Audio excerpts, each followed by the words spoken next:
오늘은 예배의 정의라는 주제로 좀 나누고자 합니다.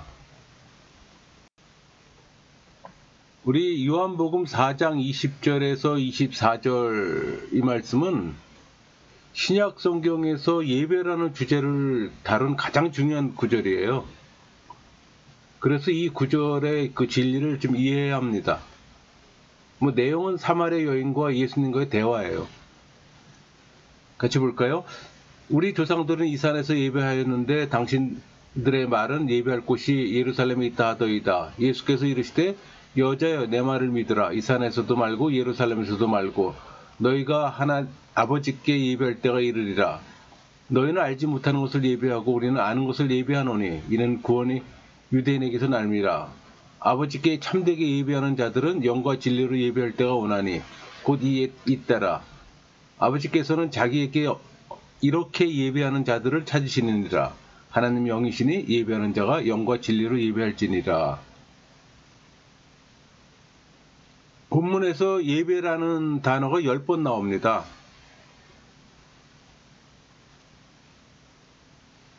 그래서 여러분들이 예수님이 말씀하시는 요지를 반드시 이해해야 하는 거예요. 어떤 사람들은 무엇을 얻으려고 교회 나가기도 해요.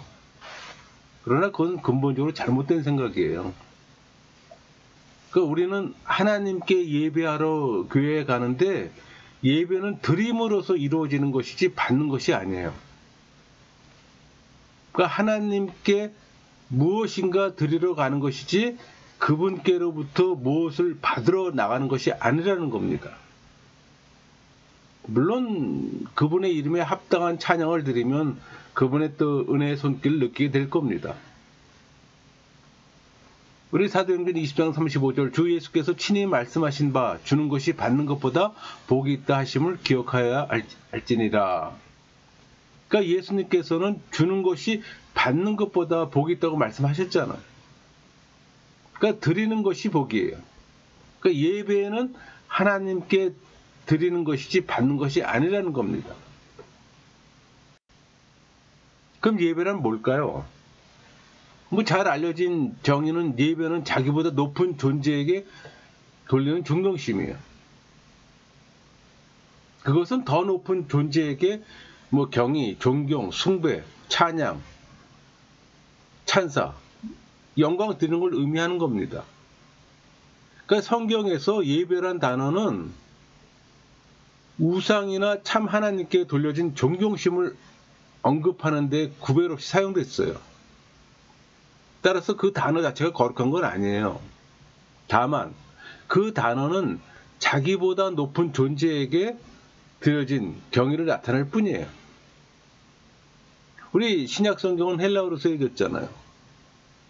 신약 성경에서 헬라라는 말을 표기할 때 무엇을 향하여 입맞추다, 절하여 엎드리다, 그것을 의미하는 프로스큐네오를 자주 사용했어요. 예배의 개념은 상전 앞에서 존경과 경의, 경배의 뜻으로 엎드린다는 뜻입니다.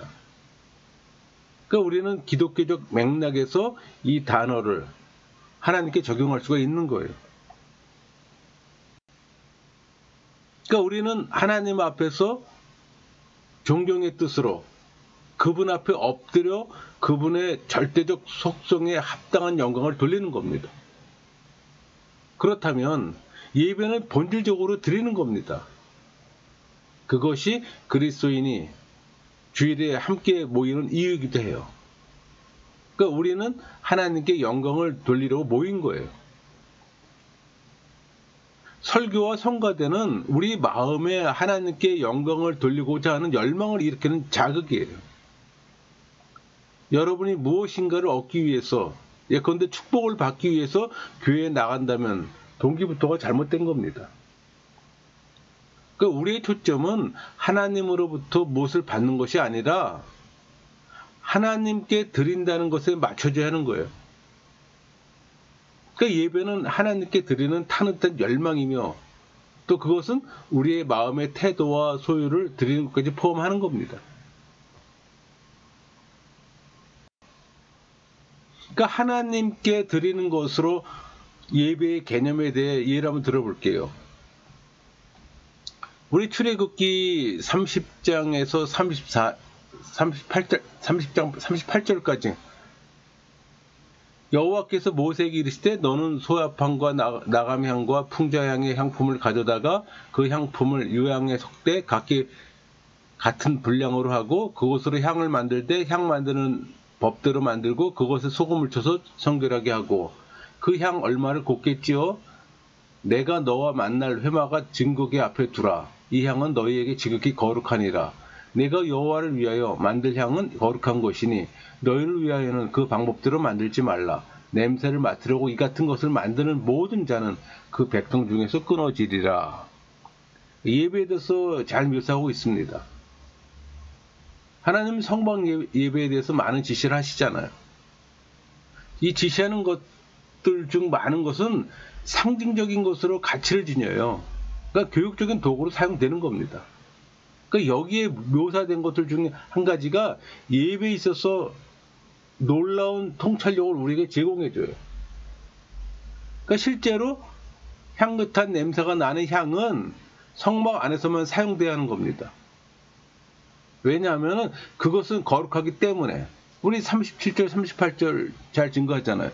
내가 여호와를 위하여 만들 향은 거룩한 것이니 너희를 위하여는 그 방법대로 만들지 말라. 냄새를 맡으려고 이 같은 것을 만드는 모든 자는 그 백성 중에서 끊어지리라. 그렇게 말합니다. 그러니까 여러분은 성경에 향의 제조법이 제기되어 있다는 사실을 알고 있습니까?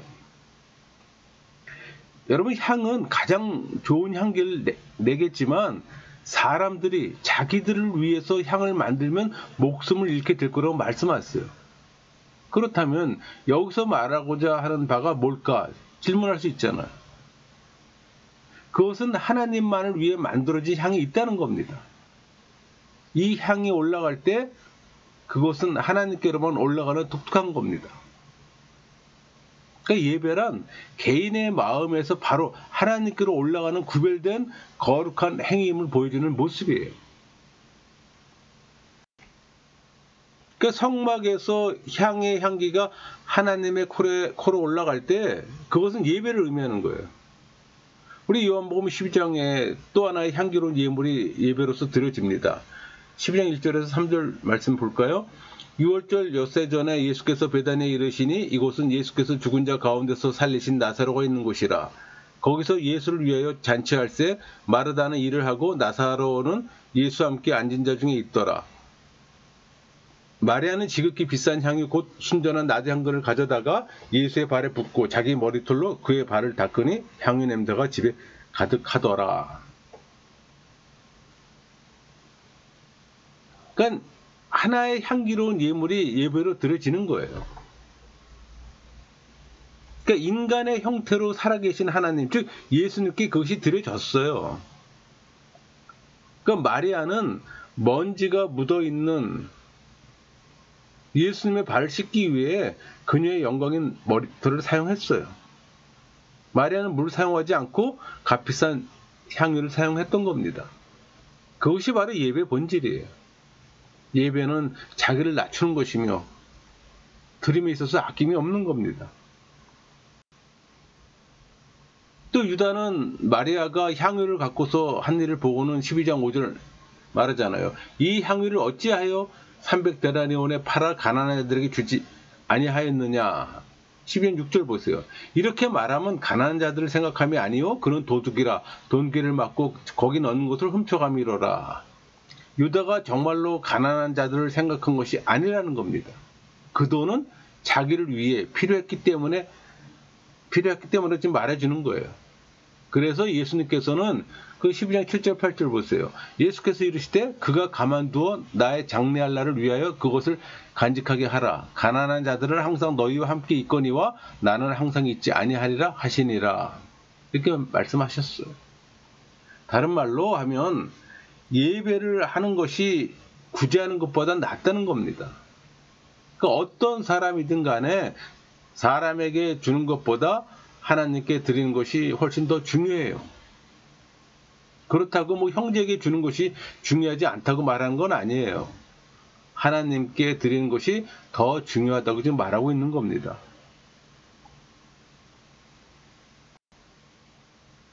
우리는 너무 실용주의적 삶을 살고 있어요. 우리는 마르다의 계열에 속해 있잖아요. 항상 바빠요. 또 교회들은 모든 프로그램과 활동들로 조화롭게 체계가 잡혀 있어요. 또 우리는 신중하게 돈을 낭비하지 않아요. 너무 신중해 하나님께 드리는데도 아주 신중하게 계산기를 두드리잖아요. 그러니까 마리아의 행동은 참된 예배 행위였어요. 그녀가 드린 향유에서 향기가 올라갈 때 그것은 예배하는 마음의 실체를 보여주고 있어요. 그것이 바로 하나님께서 의도하시는 예배입니다. 그러니까 참된 예배는 구제나 어떤 종교적 행사보다 더 낫다는 얘기예요. 물론 구제나 종교적 행사도 필요하죠. 하지만 예배가 더 중요하다는 얘기입니다. 그러나 우리 가운데 많은 사람들이 예배가 무엇인지조차 모르고 있는 것은 아닌지 하는 그런 염려가 있습니다. 저는 봉사와 예배를 서로 비교하는 것이 참된 예배가 무엇인지를 구별하는 데 도움을 준다고 생각합니다. 봉사는 성부로부터 나와서 성자를 통해 성령의 능력으로 영적인 은사의 형태로 각 개인에게 내려온 겁니다. 반면에 예배는 우리에게서 성령의 능력으로 말미암아 성자를 통해 성부께로 올라가는 거예요. 따라서 봉사는 성부로부터 우리에게로 내려왔다면 예배는 우리에게서부터 하나님께로 올라가는 겁니다. 그러므로 봉사와 예배는 완전한 조화를 이루어야 하는 겁니다. 불행히도 우리는 마르다처럼 너무 봉사 지향적이지만 충분한 만큼의 예배 지향적이진 않다는 얘기예요. 그러니까 우리는 마리아에게서 예수님의 발밑에 앉아 예수님께 예배하는 법을 지금 배워야 하는 겁니다.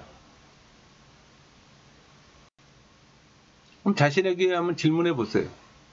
나는 진정 하나님을 예배하는가? 나의 삶에서 예배가 으뜸이 되는가? 나는 정기적으로 교회에 나가 전심으로 예배를 하는가? 또 나는 갈급한 마음으로 예배하려고 모인 회중 속으로 서둘러 들어가는가? 우리 요한복음 4장 24절 하나님은 영이시니 예배하는 자가 영과 진리로 예배할지니라. 하나님께서는 영과 진리로 하는 예배자를 찾으세요. 여러분의 심령과 예수 그리스도를 아는 지식으로 예배하는 겁니다. 신약 성경에서 예배한다는 것은 섬긴다는 표현하잖아요. 서비스로 표현하잖아요. 그러니까 예배는 하나님과 전인격적인 만남이에요. 찬양을 통해 감정적으로 말씀을 통해 지적으로 하나님의 음성을 듣는 시간입니다. 그럼 회개와 헌신을 통해 의지적인 결단이 일어나요. 우리가 그런 예배를 한다면 그것이 무엇인지를 알아야 하는 겁니다. 그것을 깨닫는 여러분 모두가 되기를 소망합니다. 마치겠습니다.